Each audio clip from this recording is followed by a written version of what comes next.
Hello, fifth grade. Today we're going to wrap up our chapter on the colonies and talk about the southern colonies. We briefly talked about the South when we talked about the proliferations of slavery in the South from our previous chapter, but we're going to talk about how the southern colonies were formed, focusing on two of them, Maryland and Georgia. Georgia. Last lesson, we completed all of our vocabulary, so that is completed. What we are going to do now is finish our chart. I already went ahead and colored mine in partially. I still have to finish coloring it in, but we're going to work on those two pieces right there. All right. Maryland, the southern colony. Cecilius Calvert, an English nobleman, also known as Lord Baltimore, Baltimore, Maryland, ring a bell, started the colony of Maryland in 1634. He hoped to make money from the colony. Lord Baltimore also wanted to provide a safe place for Catholics like himself. In England and in some other colonies, Catholics were treated harshly. Now remember, in England, the only church that was accepted was the Church of England, or the Anglican Church. So a lot of people coming from so this is 1634. So coming in the 1630s were from in the early 1600s seeking religious freedoms. Okay, keep that in mind. Like as we think about the creation of our nation moving forward, the First Amendment is freedoms of religion and all these freedoms in our Bill of Rights. So religion is a big piece of this. So that is how the reason it was founded was Cecilius Calvert or Lord Baltimore, 1634, and it was a safe place for Catholics. Maryland's geography was well suited for planting and selling tobacco. This crop grew well in the hot, steamy summers. Chesapeake Bay was a route to the ocean for most settlers, and farmers near the bay could ship their crops to England and other places. Unfortunately, the climate also encouraged mosquitoes that spread diseases to spread deadly diseases, which we also got from Virginia, which is also a southern colony. All right, so I'm going to fill out my chart for these points. There were many kinds of jobs in the colony. Most colonists worked on small farms growing tobacco, corn, wheat, and fruit trees. Some farmers raised cattle for beef and milk. Other industries included lumbering, shipping, and fishing. Some people made money by buying and selling slaves. Some wealthy families owned tobacco plantations where enslaved Africans and indentured servants did most of the work. So that is our economy, right? We have farming, lumbering industry, shipping, fishing, livestock as part of the farm, and slave trade or plantation families. Most colonists had little power in Maryland's government. Lord Baltimore made his brother. I just lost my place. Lord Baltimore made his brother Leonard Calvert the governor of the colony. Calvert made decisions until 1637, when he allowed the colony to have an assembly. For the most part, only white men with property voted for members of the assembly. Over time, more non-Catholics moved to the colony. Calvert had the assembly pass a law to protect Catholics' right to vote and to serve in the government. These rights were denied to Catholics in some of the other colonies. So again, in some of the other colonies, you could have, even if you were a white man with land, but if you weren't part of the church, you couldn't vote. All right, so we're going to take this information and fill out our chart for the economy and the government, and I'll go through and show you the completed chart for Maryland. All right, so on our chart, we have our southern colonies colored in. We have the reason it was founded, Cecilia Calvert in 1634, or also known as Lord Baltimore. It was a safe place for Catholics. In Maryland, there was great farmland. Tobacco grew well, so it became a cash crop. There were waterways, and there was access for trade. It was hot, humid, and there were mosquitoes.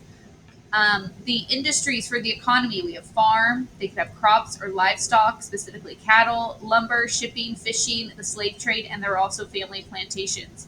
The government, I kind of ignored the fact of the governor because that was only for the first 3 years of the colony.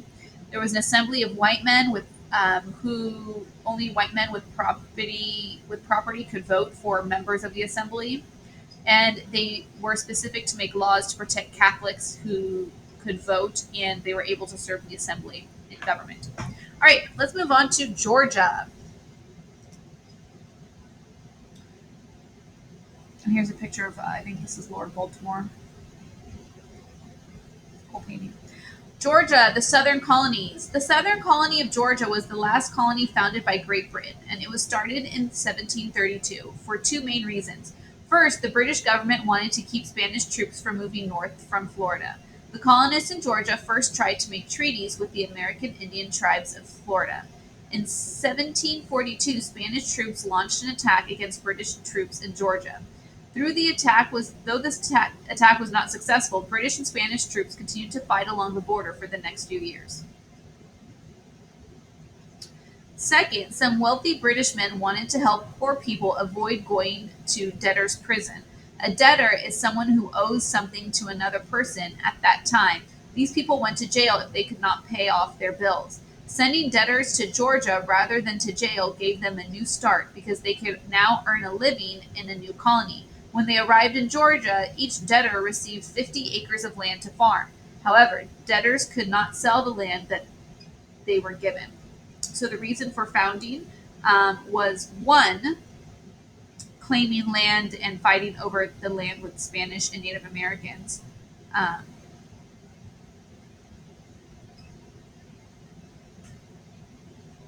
so that's where part of the Georgia is cut off by Florida.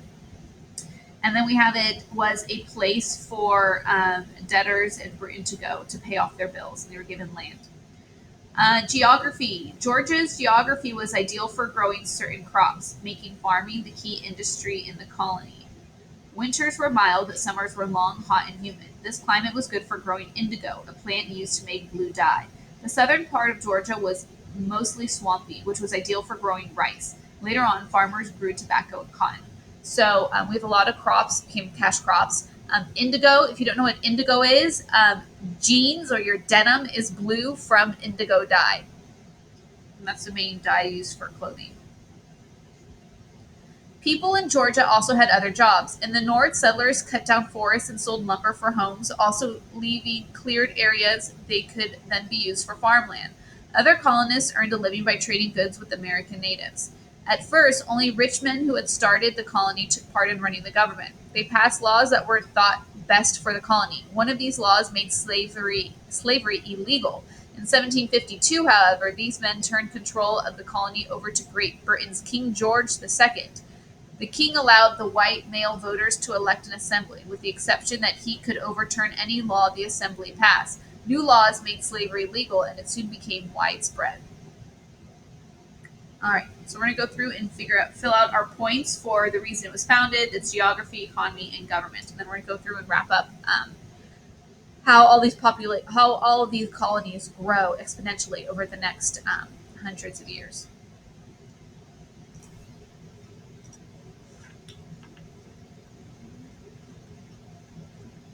All right, so in Georgia, it was formed in 1732 because Britain wanted two things. They wanted to have land to protect Spain from moving north, and they wanted a place to send debtors to work off debts on their farmland. The geography was pretty, I think it was talked mainly about the weather as than the geography, but we know that a lot of great farmland and crops grew well, such as indigo, rice, cotton, and tobacco, because there were long summers and a long growing season. The industries were farms, lumber, trading, and the government was King George II of Britain created an assembly, and white male voters could elect representatives in the assembly, but to pass any laws. But the king had the power to overturn any laws the assembly passed. So it kind of made him kind of like that president. All right, so you can pause that here if you want to make sure you copy it. What I want to go through is just to wrap up. You're going to work on a slides presentation for the next week. But what I want you to keep in mind is that where do we start here? We have the New England colonies in 1630, okay, with the idea that we do know that Jamestown was started in 1609, or I'm sorry, 1607. 1607 was Jamestown. So within that time of the 30 years where more colonies came about, 1634. So you kind of have them happening in different orders, where you have parts of New England, then you have parts of the South, all getting claimed. But during this time of all of them getting started, Georgia being the last, mainly to protect their landhold. It's important to keep in mind that the population of the colonies grew a lot. So between the times after most of the Middle and New England colonies grew, the population grows exponentially. And we know that we get into our next unit of when tensions begin between the colonies and Great Britain. It happens around the 1770s.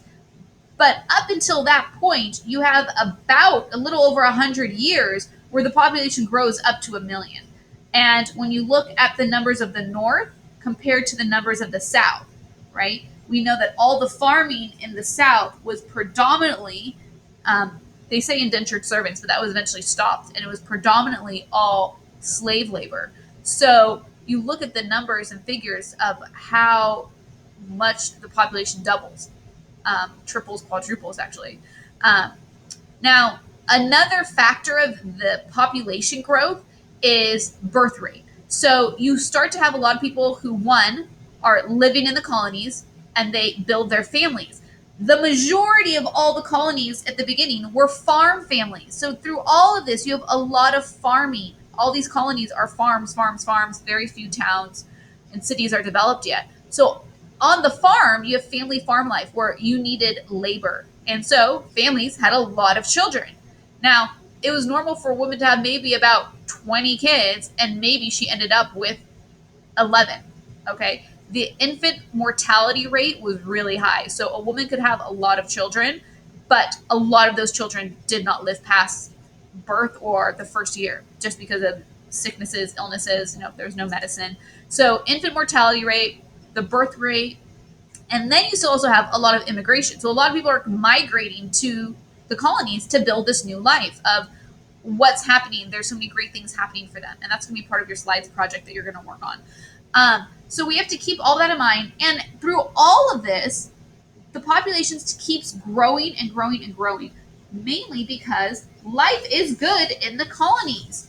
The colonies, people were separate from England. They were able to have their life. They were able to have some form of their own government to work for them. They had their own protections. And the biggest piece here is they had the British Navy backing their coast and protecting them from the Spaniards or from anything else, and they were able to protect themselves on land from the natives. So you have this idea of people realizing that life is really comfortable in the colonies. And I think by the time I found some information that the majority, 82% of the population after the American Revolution was white population. So you have a lot of it coming from Europe, from England, Wales, Scotland, Germany, Holland, Ireland, and then a very small percentage, like under 5%, coming from other countries. And because fishing, whaling, timber, all of these were big industries that helped boomed, making life very easy and good for people. And then when you get to the part where we enter our new chapter of tensions between them and the taxation, that happens towards the end here when there's a lot of conflicts with the natives and the Britain comes to help out the colonies. But for the most part, life is good. The colonies are able to have their farms, have their land, make their laws that they want, and they have the protection of the British Navy and Army to keep them safe. All right, so that is the end of this lesson on our packet. Make sure you put your work in your folder, and we'll start our slides project in our next lesson. Have a great day, 5th grade.